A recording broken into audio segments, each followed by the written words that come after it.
6:34, 6:34, habilitadas líneas telefónicas 255-4090, 255-4090 y el 2546-108, 2546-108 están habilitados para la participación de todos ustedes.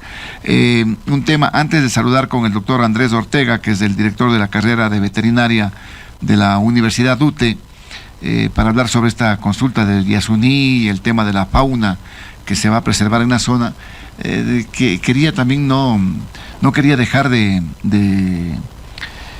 indicarles que hay una intencionalidad directa de crear un fideicomiso por parte, es que es evidencia, ¿no? El señor Lasso quería hacer todo, privatizar todo, y hay una intencionalidad ahora con su alfil, que es el señor Del Pozo, perdedor en las elecciones de la alcaldía, actual gerente de la empresa eléctrica Quito, de crear un fideicomiso, con lo cual se estaría entrando directamente en la figura que administren privados. Claro, de la privatización de la empresa eléctrica Quito, que era una empresa realmente de mucho nivel, de mucho prestigio, una de las empresas que tenía pocas pérdidas negras, tenía una administración eficiente, tenía. Dependiendo de quién pasa por la administración. Pero ahora, el señor Eduardo Del Pozo está empeñado en crear un fideicomiso, con lo cual prácticamente se daría una figura de privatización de la empresa eléctrica. Los trabajadores han anunciado esto. El municipio se opone, están pidiendo. Piden al gobierno no firmar este fideicomiso. Algo tienen de acciones el municipio, algo tiene de acciones también en esa empresa del Consejo Provincial. Somos accionistas. Pero el señor Del Pozo ya sale con sus cosas. Hay que hacer un fideicomiso. No, hay que hacer un fideicomiso. 17.6% de acciones tenemos los capitalinos en la empresa eléctrica. Con el municipio. Y la prefectura tiene otro porcentaje también. La prefectura de Pichincha. No pueden. Entonces, el Consejo Metropolitano le está diciendo, ojo, ni pensará, señor Del Pozo, ya cuando le falta, 3 meses, en crear un fideicomiso para privatizar. Y los trabajadores, vamos a hablar con los trabajadores para que nos cuenten cómo es la intencionalidad de este fideicomiso para el manejo de la empresa eléctrica. Empresa que era eficiente, que era modelo porque no tenía muchas pérdidas negras, no había mucha desviación. De un tiempo para acá, lógicamente, se ha venido para menos, y en esta última etapa, pues ahora ya queriendo crear un fideicomiso, el señor Del Pozo, que perdió las elecciones para la alcaldía y donde fue a aterrizar es en la empresa eléctrica. ¿Cómo se ubican, no? ¿Cómo se ubican? Porque yo le pregunté en su debido momento. Pana de Lazo. ¿Y quién le designó al señor Eduardo? Pana de Lazo, simplemente Pana de Lazo. Para que la gente vaya sabiendo. Ya lo pusieron allá. Vaya sabiendo. A ver, no sé si podemos atender esa llamadita. 255-4090, 2546-108 está habilitado. Buenos días, lo escuchamos. Licenciado, muy buenos días. Realmente no debe sorprendernos, licenciado. Estamos en manos de una corriente política aniquiladora hacia el pueblo. Esta es la derecha, y lastimosamente, como ofreció el señor Lasso a sacar al país de la desgracia en 100 minutos, estamos en el mismo carril con el señor Noboa. Pertenecen a la misma argolla, son gente que no velan por el pueblo, así que tengan la bondad, por favor, de ni siquiera darles la oportunidad a esta gente en el aspecto publicitario, en el aspecto de todos los aspectos. Nos van a liquidar completamente. Eso nomás, la empresa eléctrica, a otra gran empresa. Pero hoy todo está caro. Perdone que le hable en el tema personal, yo pagaba $22, estoy pagando $35. Está terrible. Si privatizan será peor. La privatización para ellos es el crecimiento pero de ellos.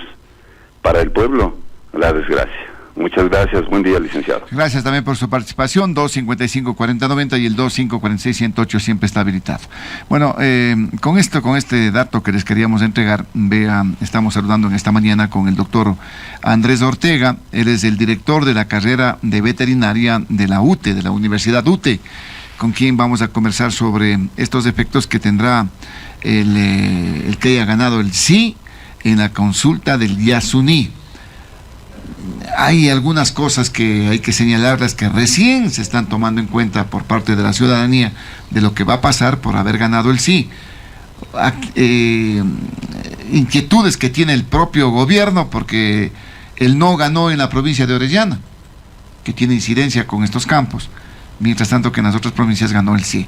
Bueno, pero en sí, ¿qué significa para la fauna, para los animalitos de la zona? Doctor, ¿cómo está? Muy buenos días. Bienvenido. Buenos días, Noticias. estimado Osvaldo, buenos días a la radio, a todos los radioescuchas de La Ponderosa.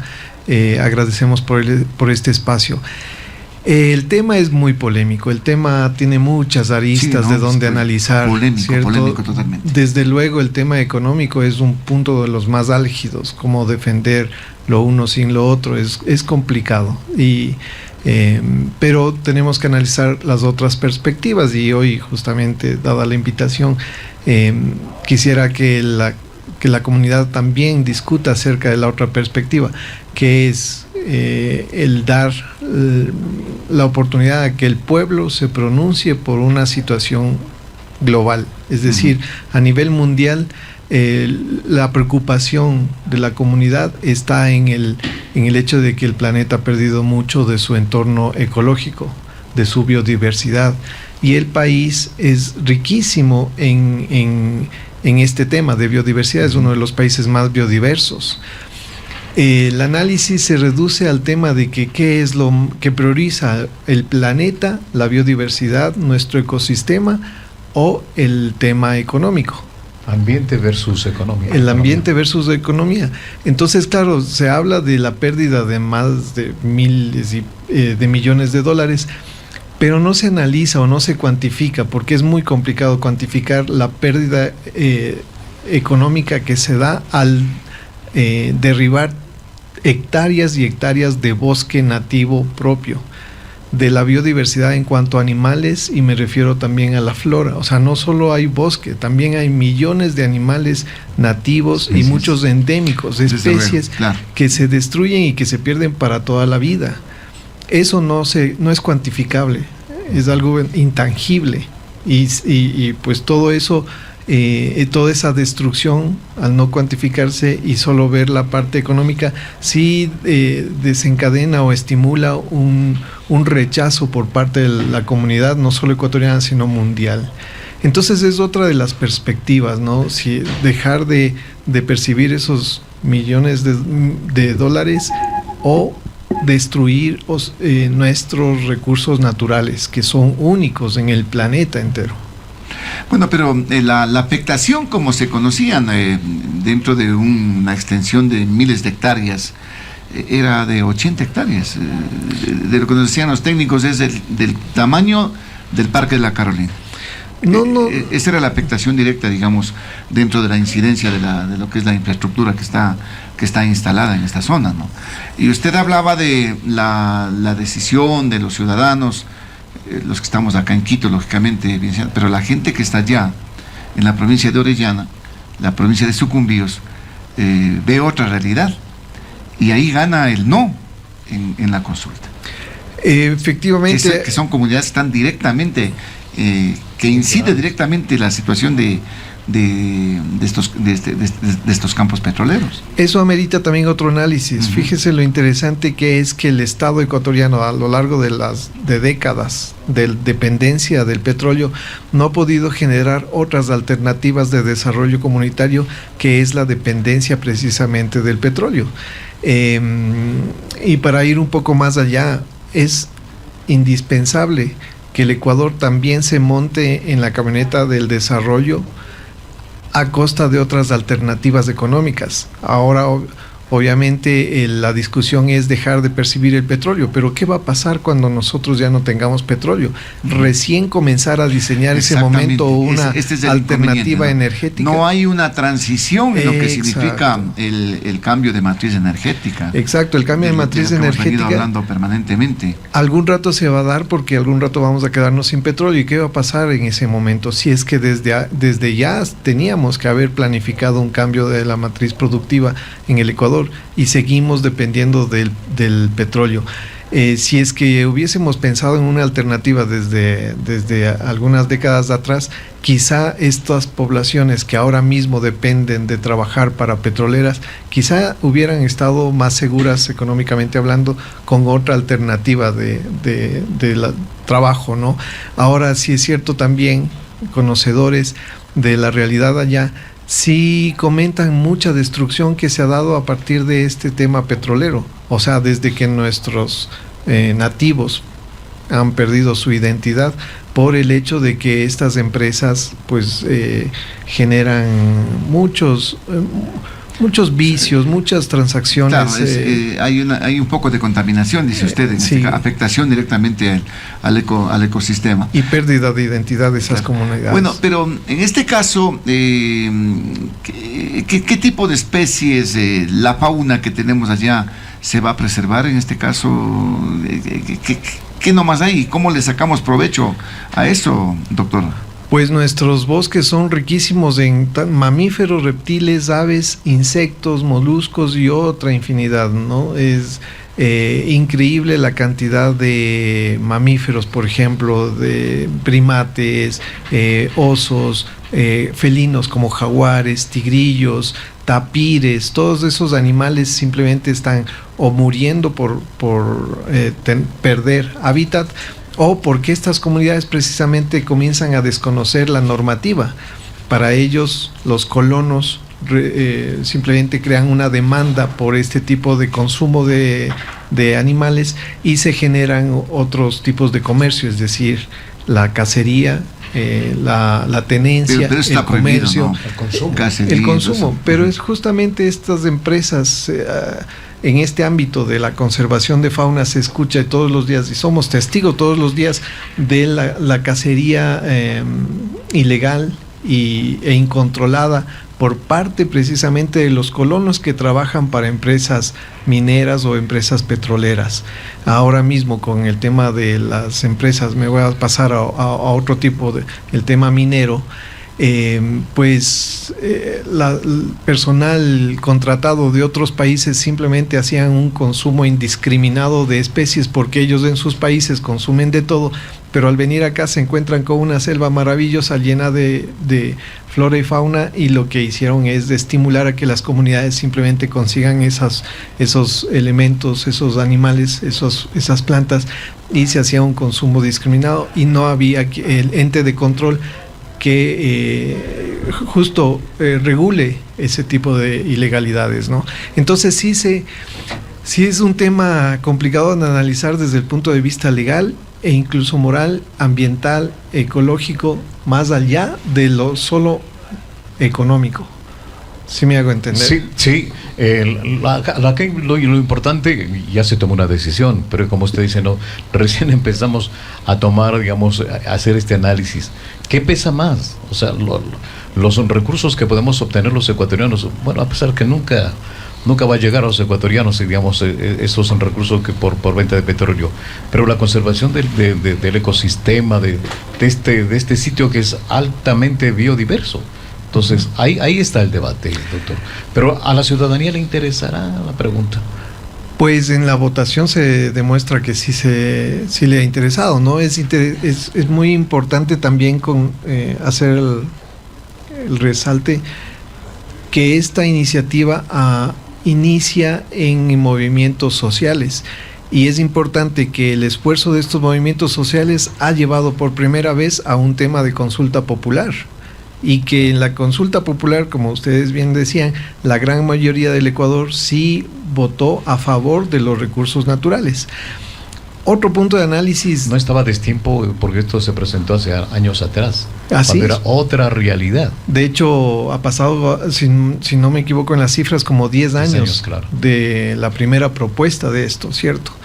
Pero hay otro análisis también ahí escondido que nadie topa, y es el hecho de que el petróleo ha dado muchos recursos naturales, y me temo que al menos los 2 últimos gobiernos han hecho lo que nadie sabe con ese dinero. O sea, ¿dónde está toda esa plata que ha venido del petróleo? Entonces nos quejamos de que no vamos a tener esos ingresos, pero en esos 2 últimos gobiernos que hemos tenido tampoco hemos visto un efecto de esos ingresos. Entonces, ¿a quién mismo beneficia toda esa cantidad de dinero? Y por otro lado, estamos perdiendo tantos recursos naturales para que los gobiernos de tránsito simplemente desaparezcan ese dinero. Entonces, ¿dónde está realmente el beneficio? Por otro lado, sí, se pierde esos miles de millones de dólares, pero se puede recuperar también temas como la evasión de los impuestos de todos esos grupos económicos que ahora mismo están evadiendo.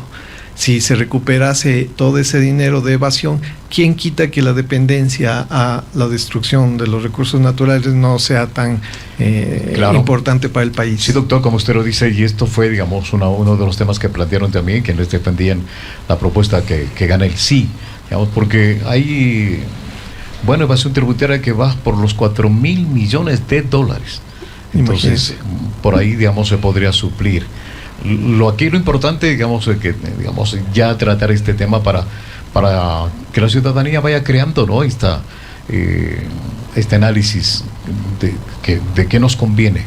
El medio ambiente, conservar el medio ambiente, porque esto vamos a dejar a las generaciones futuras. Lo que usted dice es muy cierto. O sea, por un lado estamos dejando de percibir 4,000 millones de dólares por evasión de impuestos, y estamos desgarrándonos las vestiduras por dejar de ganar 1,000 millones de dólares a costa de mantener los recursos naturales intactos. Y estamos hablando entonces de preservar gran parte de la ecología del Ecuador, que, como decíamos de inicio, no tiene valor intangible. Es demasiado importante mantener el ecosistema intacto en nuestro país, que es biodiverso, versus dejar de obtener esos 1,000 millones. Y por otro lado, que realmente tengamos un gobierno responsable que recaude esos 4,000 millones de evasión de impuestos, y entonces esa dependencia al petróleo disminuiría. Y es hora, como decíamos hace un rato, de cambiar de modelo. Ahora, habrán que buscar alternativas, ¿no? En cierto modo, hay mucha razón en señalar que los gobiernos y este gobierno no propiciaron un cambio paulatino directamente dentro de lo que significa la matriz energética, y ahora estamos emproblemados porque no vamos a tener recursos. Esto va a dejar un hueco realmente dentro de lo que significa el financiamiento del presupuesto, va a dejar un hueco en lo que significa el tema de desempleos. Se está hablando de que 107,000 empleos se van a perder hasta el año 2025 por el cierre del ITT, según datos del Banco Central. 107,000. ¿Qué alternativas va a entregar el gobierno o el gobierno que viene? Señora González, señor Noboa, ¿qué plantean en este caso luego de esta consulta, en la que alguna gente recién se está dando cuenta de lo que se votó en esta consulta popular? Pero ¿qué alternativa se va a dar para esos 107,000 empleos?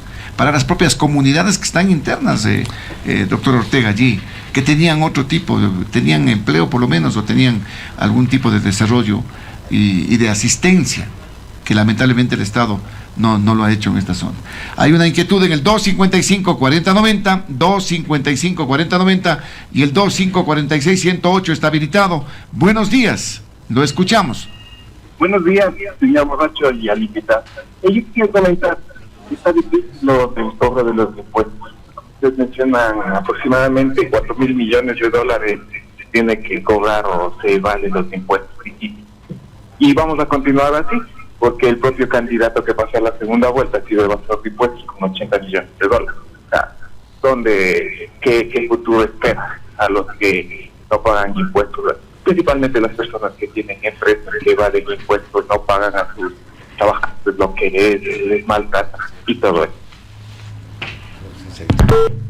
Gracias por la participación. 255-4090, 255-4090 y el 2546-108 está habilitado. Buenos días, lo escuchamos.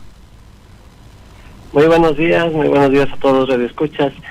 Mi comentario es el siguiente nomás.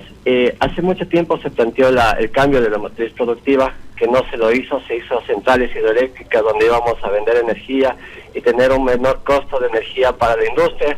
No se lo realizó, se dejó todo botado ahí.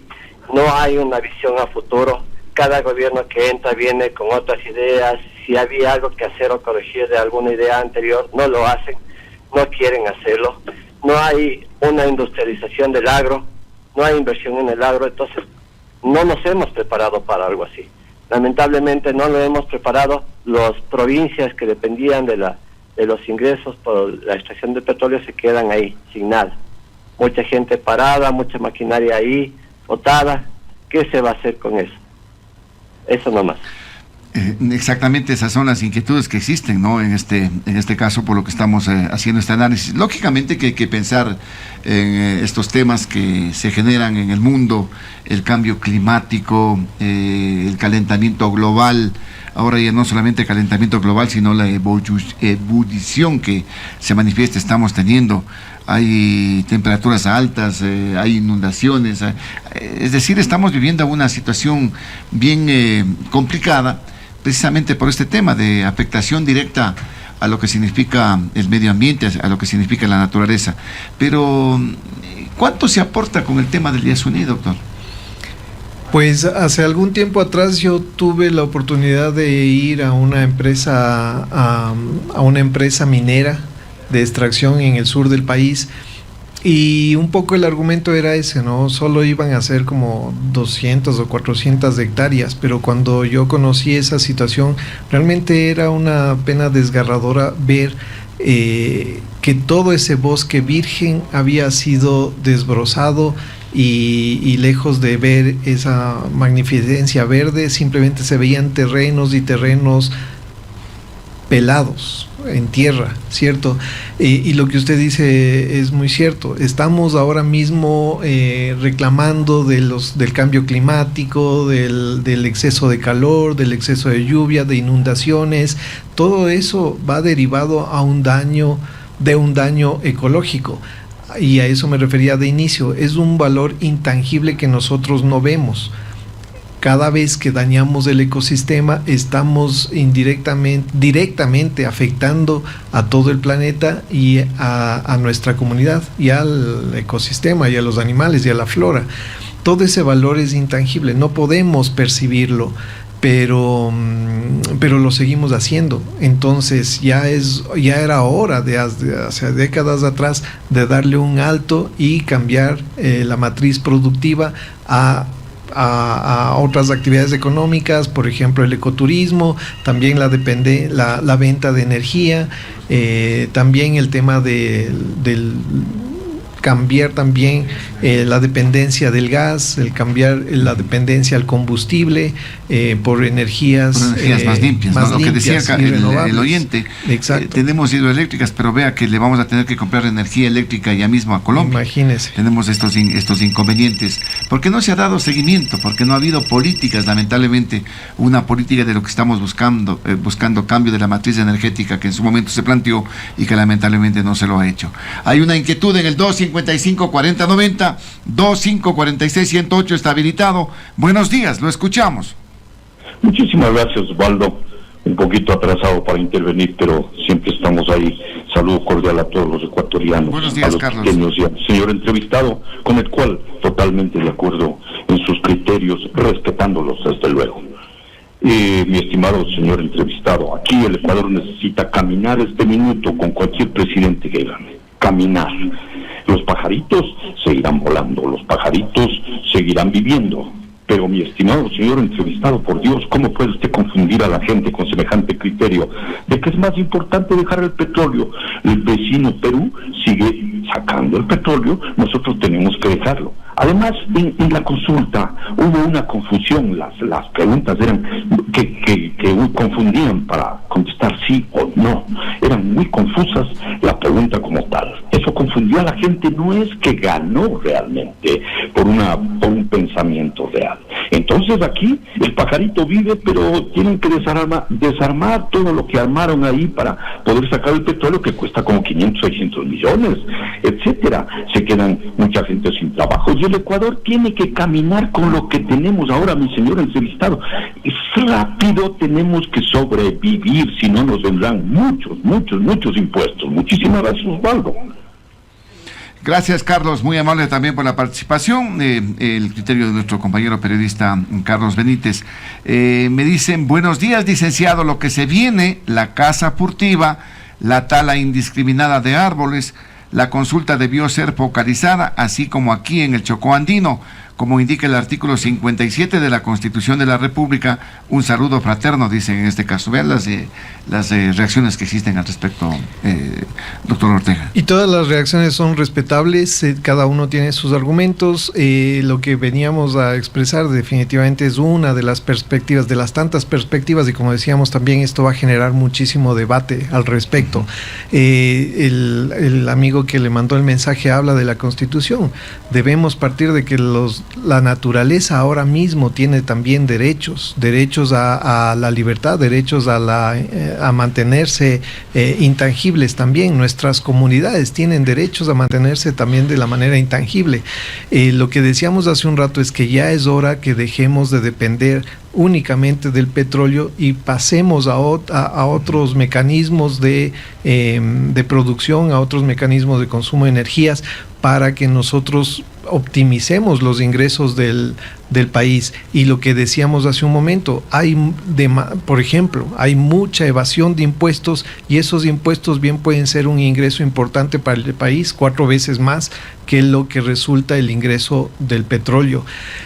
Hay otros países que han dependido del petróleo toda su vida y no han generado otras fuentes de ingreso para el país, y ahora mismo, cuando hay problemas con el tema del petróleo, esos países se van a ver abocados de pronto a la miseria o de pronto a problemas económicos del país, solo por no generar un cambio de matriz productiva que nosotros ya debíamos haber hecho. Esto teníamos que haberlo hecho, como usted dice, pero nos vamos a ver abocados a temas complicados por el tema del financiamiento que tenía en parte el tema del Yasuní, ¿no? Desde luego que sí, va a ser complicado, desde luego que sí, económicamente, pero eso de alguna manera obliga a que el Estado ecuatoriano y que nosotros como ecuatorianos también seamos lo suficientemente inteligentes como para buscar otras fuentes de ingreso y también ahorrar, cerrar otras llaves que representan una salida de dinero, ¿cierto? ¿Usted no le ve que se puede complicar legalmente este tema? Porque ya veo que hay algunos pronunciamientos, ¿no?, que hablan del artículo 57 de la República, que habla de una consulta que debía haber sido focalizada, y donde hay la incidencia directa, pues vea que la población de Orellana se pronunció por el no, porque se siga explotando el petróleo.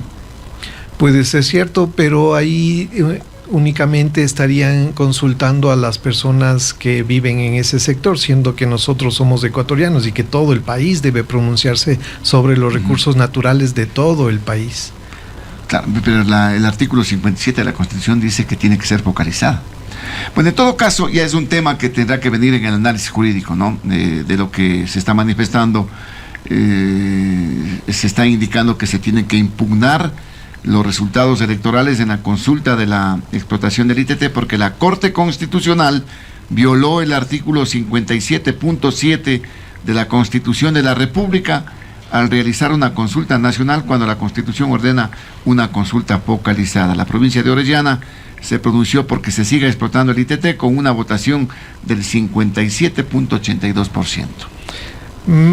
Insisto, lo penoso es que nosotros sigamos destruyendo el país, sigamos destruyendo todo nuestro entorno ecológico, nuestra biodiversidad, y no estoy hablando solo de lo que mencionábamos, no lo veamos tan sencillo como que fuera equivalente al Parque La Carolina.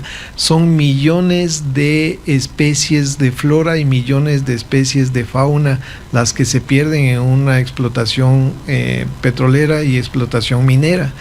Esos son valores intangibles que algún rato nosotros vamos a lamentar haber perdido por el hecho de conseguir un recurso económico y por el hecho de que no seamos lo suficientemente inteligentes como para ver otros mecanismos de financiamiento para el país. A ver, para terminar, tenemos una inquietud ciudadana, el 255-4090, 2546-108 habilitado. Buenos días, lo escuchamos. Sí, buenos días, licenciados, buenos días al señor invitado. Mire, lo que usted manifiesta, hablando de un proyecto, usted sabe que un proyecto, primero se analiza cuál es la situación, luego se hace los correctivos del caso y se plantea soluciones. Yo le agradezco mucho, su situación de conocer el ideal que sería no explotar los recursos naturales, ¿no? Pero lamentablemente estamos aquí en el Ecuador y realmente a los restos de países del mundo, perdónenme, les importa, como dice el presidente, no les importa nada. Y realmente lo que años atrás, me recuerdo que el señor Correa trató de conseguir un apoyo financiero y realmente fue negado. Entonces, mientras aquí los ecuatorianos, como dijo el señor periodista, están pensando en los pajaritos y en los ideales, los otros países siguen explotando. Lo que manifestó alguna persona en el Perú, siguen explotando. Colombia sigue explotando. Estados Unidos y otros países europeos que les toman como referentes, no les importa. Hablan de tratados, pero no sucede nada. Por consiguiente, nosotros los ecuatorianos, posteriormente en adelante, cuando ya se inicie este seguimiento que hará la Corte Constitucional, vamos a ver, y los jovencitos, perdónenme, los jovencitos que pensaron que todo se va a hacer, ¿de dónde van a sacar el dinero?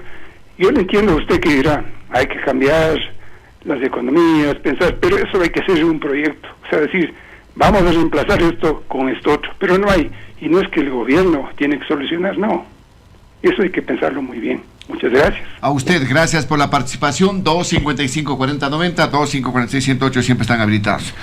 Bueno, veremos qué es lo que sucede, doctor, en el camino, ¿no? Realmente habrá que tomar algunas medidas, no sé cómo se vaya a financiar. Muchos se hablan de que habrá que eliminar subsidios, habrá que subir precio de los combustibles para cerrar esta brecha que se genera por el tema del ITT. En todo caso, tendremos tiempo de seguir conversando. Le agradezco su gentileza de estar acá. No, muchas gracias a ustedes, muchas gracias a los radioescuchas, y lo importante de esto es que justo se genere el debate, ¿no? Y que los futuros gobernantes pongan en la mesa de discusión alternativas de energía, alternativas de recursos, alternativas de ingresos para el país. Lo importante es que la sociedad comience a hablar de estos temas y que se genere justamente el debate para diseñar alternativas. A ver, rapidito, ha habido una inquietud más, vamos con esa inquietud, sea puntual por tema de tiempo. Buenos días, lo escuchamos. Buenos días, señor. Así dijeron cuando hicieron el SOTE, que se iba a dañar todo, pero el SOTE funciona perfecto y todos los pajaritos están muy bien y no está dañado nada. Esa trocha de 5 metros, 6 metros, enseguida la naturaleza lo tapa. Funciona así, la naturaleza sistémica funciona perfecto. Lo mismo, los señores nunca han ido, creo que al Oriente, a ver cómo está y cómo se maneja ese campo. Deberían estar ahí para ver cómo manejan. Yo no sé dónde iban a sacar la plata al otro día. ¿Qué van a hacer? Van a decir, van a vender los motores para los hospitales, como dice la señora Martínez, que los fierros van a hacer de pronto para hacer puente. ¿Cómo es eso? Imagínense, y la plata para la gente, ¿cómo van a hacer? Es mañana lo que necesitan, ahora lo que necesitan. No las prácticas. Bueno, son las inquietudes ciudadanas. Este debate se debe haber generado antes, sinceramente, para pensar bien qué es lo que se iba a hacer. De todas maneras, está tomada una decisión. Veamos que pase en la parte legal, también con estos argumentos que existen. Doctor, ha sido un gusto tenerlo. Muy amable. Muchísimas gracias a ustedes. Gracias, saludos a todos los radioescuchas.